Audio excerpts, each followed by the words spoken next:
भारत के पूर्वी भाग में पड़ता है एक ऐसा राज्य जिसकी ऐतिहासिक और सांस्कृतिक पहचान भारत के जहन में बसती है। ये राज्य है बिहार, जहां शहरों की एक लंबी कतार है, जिनमें से टॉप 5 सिटीज में हम आज आपको ले जाने वाले हैं एक शहर जो अपनी लीची के लिए ग्लोबली पहचान रखता है। वहीं दूसरा वो शहर जहां राजा दशरथ का पिंडदान हुआ था, एक शहर जहां गौतम बुद्ध ने ज्ञान प्राप्त किया था, और एक वो शहर जहां जैन धर्म के 24वें तीर्थंकर ज्ञान हासिल करने में सफल हुए। पर ये कौन कौन से शहर हैं? चलिए सीट बेल्ट कस लीजिए और तैयार हो जाइए इन शहरों की एक जबरदस्त और रोमांचक डिजिटल यात्रा पर निकलने के लिए। पटना लिस्ट में पहले नंबर पर है पटना, जो बिहार का दिल, राजधानी और सबसे समृद्ध शहर है, जिसके सामने बड़े बड़े हाईटेक शहर भी फेल नजर आते हैं। आज का पटना एक विकासशील शहर है, जहां होटल्स, थिएटर्स, बार्स, मॉल्स शहर की रौनक बढ़ाते हैं। पटना भारत के प्रमुख और पवित्र गंगा नदी के दक्षिणी तट पर बसा है। प्राचीन भारत में इसे पाटलिपुत्र कहते थे। ये दुनिया के सबसे पुराने बसे हुए शहरों में से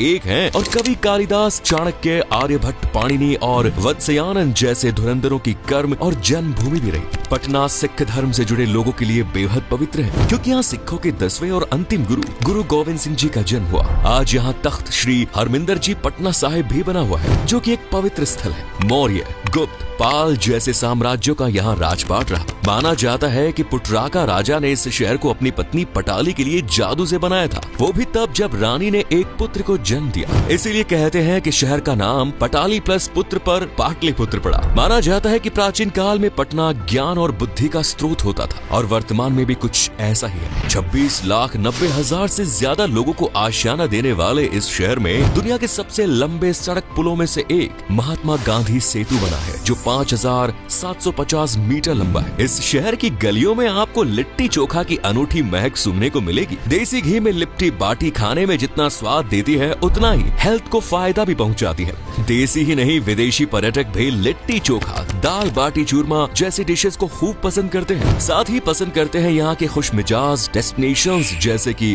गोल घर, जो कि एक ऐतिहासिक स्थल है और 1786 में अनाज का भंडार होता था, लेकिन आज ये एक टूरिस्ट डेस्टिनेशन का रोल प्ले कर रहा है। कुम्हरार पार्क, महावीर मंदिर, गांधी म्यूजियम, बिहार म्यूजियम और महात्मा गांधी की याद में बना बापू टावर भी कमाल की जगह है। नेक्स्ट इज गया। ज्ञान और मोक्ष की धरती के नाम से फेमस नंबर 2 पर है गया। बिहार के सबसे धार्मिक पवित्र शहरों में से एक है, जो हिंदू, जैन और बौद्ध सभी के लिए खास है। गया बिहार की राजधानी पटना से 103 किलोमीटर दक्षिण में फल्गु नदी के किनारे पर बसा है। ये बिहार के सबसे फेमस, बेस्ट और आकर्षक शहरों में शामिल है, और इसे भारत के सबसे प्राचीन शहरों में शामिल किया जाता है, जिसका जिक्र रामायण से लेकर महाभारत तक में मिलता है। गया की खासियत है मोक्ष का मार्ग। कहते हैं कि यहाँ फल्गु नदी के तट पर अगर पिंडदान किया जाए तो पितरों को मोक्ष नसीब होता है, जबकि आत्मा को स्वर्ग मिलता है। तभी तो यहाँ साल भर श्राद्ध होते हैं। मौजूदा समय में गया बिहार का दूसरा सबसे बड़ा शहर है और गया जिले का मुख्यालय भी। शहर में सबसे ज्यादा बोली जाने वाली भाषा मगही है, जो एक स्थानीय भाषा है। इसके अलावा हिंदी, अंग्रेजी, उर्दू जैसी अनेकों भाषाएं यहाँ बोली जाती है। गया में फेमस बोधि वृक्ष के नीचे ही गौतम बुद्ध को ज्ञान की प्राप्ति हुई थी। इसी जगह पर महाबोधि मंदिर भी बना है, जो बौद्ध धर्म से जुड़े लोगों के लिए पवित्र तीर्थों में से एक है। महाबोधि मंदिर को यूनेस्को द्वारा वर्ल्ड हेरिटेज साइट भी करार दिया जा चुका है, और आज यहाँ हर धर्म के लाखों करोड़ों लोग पहुँचते हैं। वहीं बात शहर के लोकल लोगों की करे तो ये करीबन 6,24,000 लोगों का घर है, जिनमें हिंदू, मुस्लिम, सिख, ईसाई, बौद्धिस्ट और जैन जैसे धर्मों से जुड़े लोग रहते हैं। इस शहर की संस्कृति दोस्तों जहन में घुल जाने जैसी है। साल भर गया त्योहारों के जश्न में सरोबार रहता है, और यहाँ आने वाले मेहमानों को भी इनसे रूबरू होने का मौका देता है। गया में सबसे फेमस उत्सव है पितृपक्ष मेला,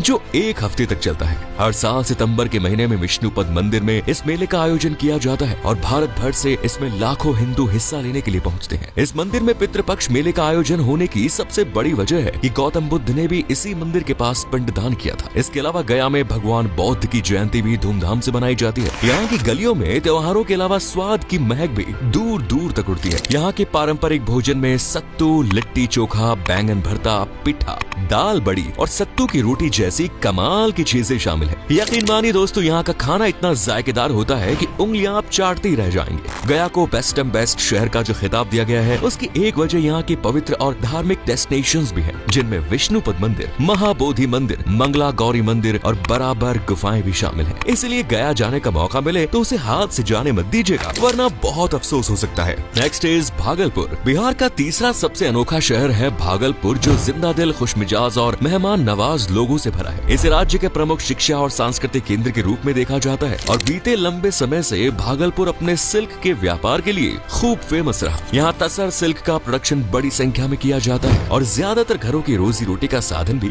यही है। साधन से याद आया, तभी तो भागलपुर को सिल्क सिटी भी कहा जाता है। गंगा नदी के तट पर बसे इस शहर में हर साल करोड़ों लोग घूमने के लिए आते हैं। भागलपुर में एक गाँव पड़ता है अंतीचक। ये वही गाँव है जहाँ भारत के नामी ग्रामी और बड़ी बड़ी हस्तियों को ज्ञान के सागर में डुबकी लगाने वाले विक्रमशिला यूनिवर्सिटी हुआ करती। आज भी ये शहर युवाओं को बड़ी संख्या में ज्ञान से रूबरू करवा रहा है। वैसे दोस्तों, भागलपुर के नाम को समझे तो ये भगदत्तपुरम से निकला है, जिसका मतलब होता है सौभाग्य का शहर। यानी ये शहर दुनिया के सबसे लकीएस्ट लोगों का घर है, जो गंगा बेसिन में समुद्र तट से सिर्फ 141 फीट की ऊंचाई पर स्थित है और लगभग 218.3 वर्ग किलोमीटर के क्षेत्रफल में फैला हुआ है। इस शहर की सबसे बेस्ट चीज पता है क्या है? भागलपुर साड़ियाँ, जिन पर महिलाओं का दिल ऐसे आता है कि बैग में जब तक 2-4 साड़ियाँ ना चली जाएं, उन्हें सब्र नहीं होता। कहते हैं कि शहर की रक्षा स्वयं प्रभु भोलेनाथ करते हैं। उन्हें ही समर्पित है अजगैबीनाथ मंदिर, जो प्राचीन और पवित्र हिंदू मंदिर है। भागलपुर के रास्ते से होकर गंगा नदी बहती है, जो शहर में सिंचाई और दूसरे कामों में काफी सपोर्ट करती है, जिसका असर इकोनॉमी पर साफ नजर आता है। सपोर्ट तो वैसे भागलपुर में टूरिज्म सिस्टम भी खूब करता है। दूर दराज से लोगों को अपनी ओर ट्रैक करने में कुप्पा घाट सबसे ऊपर गिना जाता है। मंदार हिल, जो शहर से लगभग 50 किलोमीटर दूर है, अपनी पौराणिक कहानियों के लिए जानी जाती है। कहते हैं कि समंदर मंथन में इस हिल ने ही समंदर को मंथने का काम किया था। इसके अलावा कहलगांव अजगैबीनाथ मंदिर भी फेमस डेस्टिनेशन है।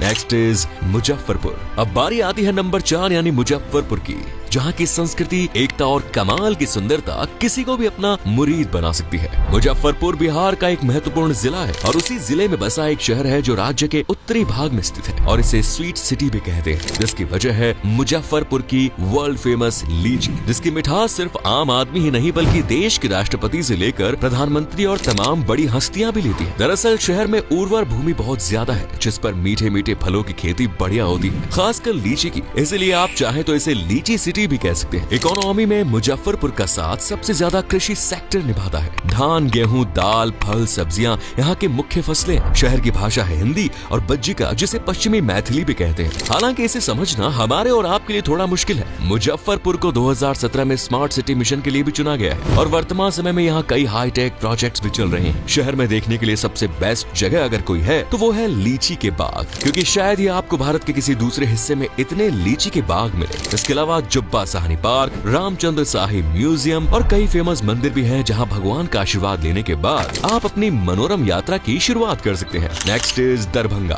पांचवा और आखिरी शहर है दरभंगा, जो अपने ऐतिहासिक महलों, मंदिरों, स्वादिष्ट भोजन और जीवंत मैथिली कला के लिए जाना जाता है। दरभंगा राज्य में एक शहर और जिला भी है जो मिथिला क्षेत्र का केंद्र है और इसे बिहार की सांस्कृतिक राजधानी भी कहते हैं। शहर को किनारा देने वाली नदी है बागमती, जिसके पानी से आम, मखना और मछली के व्यापार को बढ़ावा मिलता है। दरभंगा का इतिहास रामायण और महाभारत काल से जुड़ा हुआ माना जाता है। दरभंगा में Chandradhari Mithila college, Darbhanga medical college जैसे कई शिक्षण संस्थान हैं, पर बावजूद इसके दरभंगा का लिटरेसी रेट बेहद कम है। महज 56.56% युवा ही शहर में ऐसे हैं जो पढ़े लिखे हैं। इसीलिए यहाँ कई तरह के एजुकेशन प्रोग्राम्स संस्थाओं और सरकार द्वारा चलाए जाते हैं। दरभंगा में हर साल कार्तिक पूर्णिमा मेला, दशहरा, दिवाली, राखी, होली जैसे ढेरों त्योहार मनाए जाते हैं, जिनमें अपनों संग घुल मिलकर सभी शिकवे भुलाकर खूब एंजॉय करते हैं। ये शहर गंगा सागर झील और दिघी झील का घर भी है, जिन्हें भारत में सबसे खूबसूरत झीलों में शामिल किया गया है। यहाँ बोली जाने वाली मुख्य भाषा भी मैथिली ही है, जिसे दुनिया की सबसे मधुर भाषा माना गया है। शहर की संस्कृति में भी मैथिली की झलक है, साथ ही उर्दू और हिंदी म्यूजिक, लोक कला और साहित्य परंपराएं भी शहर की शान बढ़ा रही हैं। दरभंगा में लोग सबसे ज्यादा अगर किसी चीज से प्यार करते हैं तो वो है मखाना खीर, जिसे दूध, शक्कर, मावा और मखानों के साथ पकाया जाता है और ये बहुत ही ज्यादा टेस्टी भी होता है। शहर में और भी बहुत कुछ है जो इसे बिहार में बेस्ट बनाता है, जैसे कुशेश्वर स्थान पक्षी अभ्यारण्य, जहाँ सर्दियों में देसी विदेशी पक्षियों की अनदेखी प्रजातियां पहुँचती है। श्यामा माई मंदिर एक चमत्कारी और काफी रहस्यमय मंदिर माना जाता है। इसके बाद अहिल्या स्थान, शाही मस्जिद, किला घाट और कुकेश्वर स्थान मंदिर,